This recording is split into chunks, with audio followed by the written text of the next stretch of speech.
کہتے ہیں کہ ایک اعرابی تھا، اس نے اپنی بیوی کو طلاق دے دی۔ کچھ لوگ اس کے پاس پوچھنے اور سبب معلوم کرنے آئے، اس نے طلاق کیوں دی؟ وہ کہنے لگا ابھی عدت میں ہے، ابھی تک وہ میری بیوی ہے، مجھے اس سے رجوع کا حق حاصل ہے، اگر میں اس کے عیب تمہارے سامنے بیان کر دوں تو رجوع کیسے کروں گا؟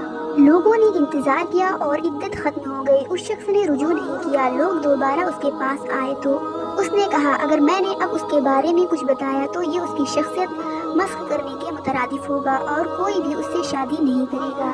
لوگوں نے انتظار کیا حتیٰ کہ اس عورت کی دوسری جگہ شادی ہو گئی۔ لوگ پھر اس کے پاس آئے اور طلاق کا سبب پوچھنے لگے۔ اس اعرابی نے کہا اب چونکہ وہ کسی اور کی عزت ہے اور مروت کا تقاضا یہ ہے کہ میں پرائی اور اجنبی عورت کے بارے میں اپنی زبان بند رکھوں۔ یہ تحریر ان لوگوں کے لیے ہے جو اپنی بیوی کی غلطیاں اپنے دوست و احباب کو بتاتے پھرتے ہیں۔ دوسروں کے عیب چھوڑو، کبھی اپنے سامنے بھی آئینہ رکھو۔